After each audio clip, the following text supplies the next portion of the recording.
इस चैनल में RR group D के 2022 के सभी शिफ्ट के विज्ञान और जनरल अवेयरनेस के सेट के प्रश्नों को अपन हल करेंगे। अगर आपको वीडियो पसंद आए तो चैनल को लाइक, सब्सक्राइब, कमेंट और शेयर जरूर करें।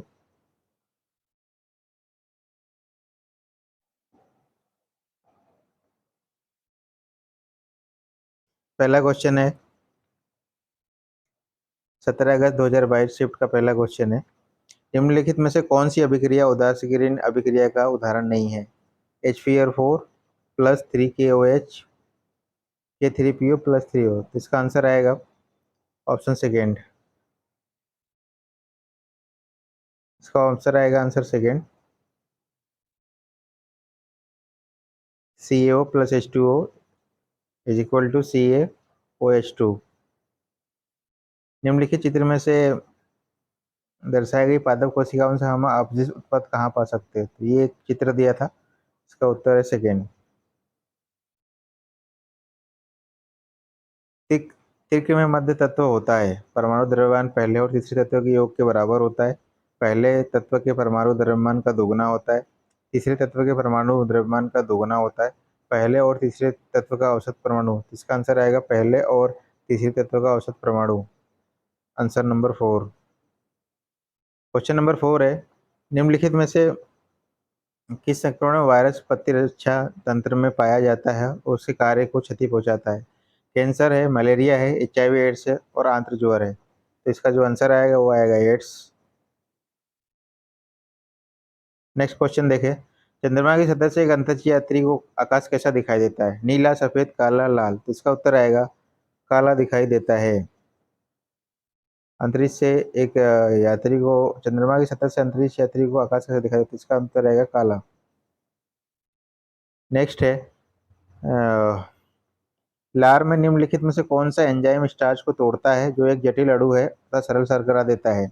लार ट्रिप्सिन, लार पेप्सिन, लार एंजाइम और लार लाइपस। तो इसका जो उत्तर आएगा लार एमलाइज।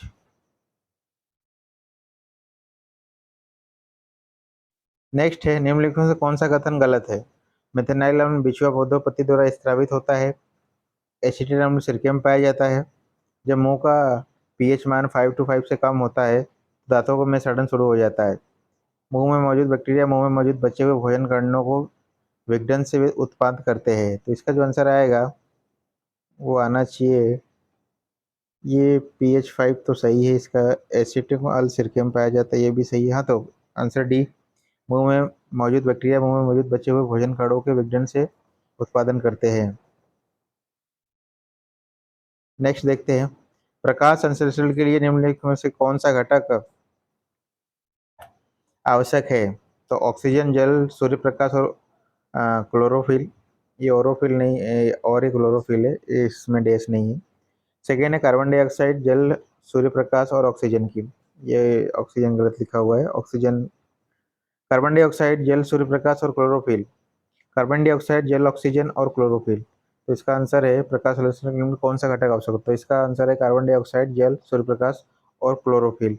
ये होना चाहिए। Option number third is correct. Next question देखते हैं, डायलिसिस वह प्रक्रिया है जो रक्त से अपशिष्ट उत्पादों को निकलने के लिए की जाती है जबकि गुर्दों को समान कार्यप्रणाली में प्रभावित होती है। डायलिसिस के चरण नीचे दिए गए हैं लेकिन उचित क्रम में नहीं है। कौन सा विकल्प सही है, इसको दर्शाइए। तो इसका आप अगर देखें तो रेखा से सिरा तक रोगीकृत डायलिसिस रक्त, अगर इसको अपन सही तरीके से अरेंज करें तो इस प्रकार होगा। पहले आएगा धमनी से रेखा तक, उसके बाद आएगा रोगी के रक्त से डायलिसिस द्रव की एक साथ टैंक से गुजारा। उसके बाद आएगा अपवहन द्रव का ऑस्मोटिक दबाव रक्त से समान होना सिवाय अपशिष्ट के।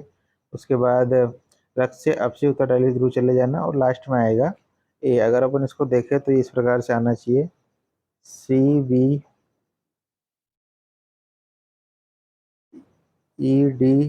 और ए, इसका ऐसा होना चाहिए। नेक्स्ट देखते हैं, वह कार्य समूह जिनमें से एक से अधिक ऑक्सीजन परमाणु होते हैं। शराब, एल्डिहाइड, कार्बोक्सिलिक अम्ल और कीटोन। इसका सही आंसर होगा कार्बोक्सिलिक अम्ल। दिए गए रासायनिक समीकरण को संतुलित करने के लिए हाइड्रोजन सल्फाइड की कितने अणु संयुग की आवश्यकता होती है? Sa2 प्लस H2S, 3s+2 जिसमें होती है 2, 3, 4 और 1, तो इसका सही उत्तर हो जाएगा 2। नेक्स्ट है, माना है मानव बल की मोटाई 30 है, इसकी रेशमी, इसको आप खुद करें तो ज़्यादा बेहतर है क्योंकि ये फार्मूले से होगा। ऐसे आंसर तो इसका 25 है, बट आप एक बार ट्राई करें। आधुनिक आवर्त सारणी में निम्नलिखित में से किस समूह में कोई धारित तत्व नहीं होता है? इसका जो आंसर आना चाहिए 17 आएगा, हेलोजन शायद इसका नाम है। नेक्स्ट है, एक सुई के फोकस दूरी उत्तल दर्पण के ध्रुव से 2.5 फोकस दूरी पर रखा गया, रेखीय अनुमान। ये भी न्यूमेरिकल है, तो अब इसको खुद ही सॉल्व करें तो ज़्यादा बेहतर है। किसी आर्मेचर की बुझाई के कार्यबल के परिणाम अधिकतम होता है जब भुजाओं की लंबाई होती है चुंबकीय क्षेत्र में 45 कोण, चुंबकीय क्षेत्र के लंबवत में, चुंबकीय क्षेत्र के समांतर में, चुंबकीय क्षेत्र से 60 कोण में। तो इसका सही आंसर आ जाएगा ऑप्शन बी, चुंबकीय क्षेत्र के लंबवत में। दो तार समान लंबाई और समान प्रतिरोध के, लेकिन उनका अनुप्रस्थ काट क्षेत्र वाले अनुपात 1.8 है, उनके प्रतिरोध का अनुपात क्या होगा? ये भी हल करके देखिए आप, ये न्यूमेरिकल है, पर इसका सही आंसर 1.80 है।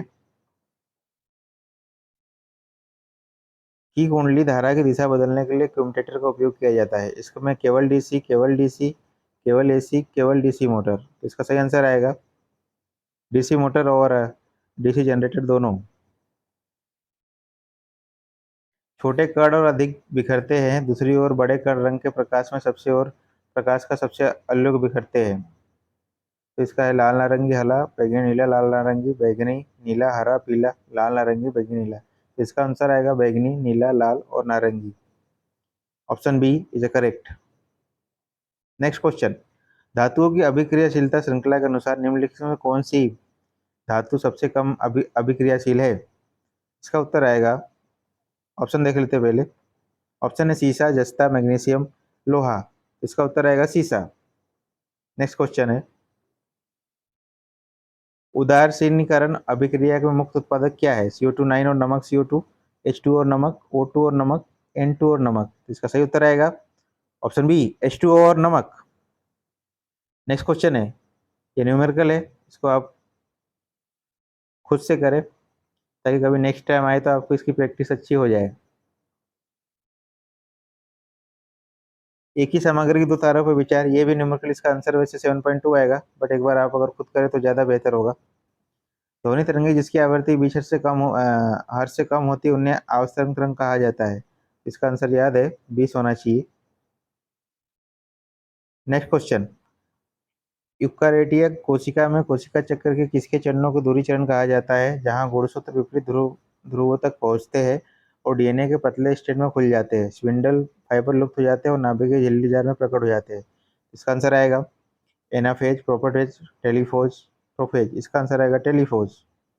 नेक्स्ट क्वेश्चन, निम्नलिखित में से किस नियम के अनुसार विद्युत धारा द्वारा उत्पन्न ऊष्मा चालक के प्रतिरोध धारा के वर्ग उसके प्रभावित होने का समानुपातिक होते हैं? हुक का नियम, जूल का नियम, कूलॉम का नियम, फैराडे का नियम। ये चारों नियम आपको पता होना चाहिए तभी आप इसका आंसर दे पाएंगे। ये जूल का नियम है, और मैं आशा करता हूँ कि हुक का नियम, कूलॉम का नियम, इनका नियम भी एक बार पढ़ के जाए, किसी का भी डेफिनेशन दे के पूछ सकता है।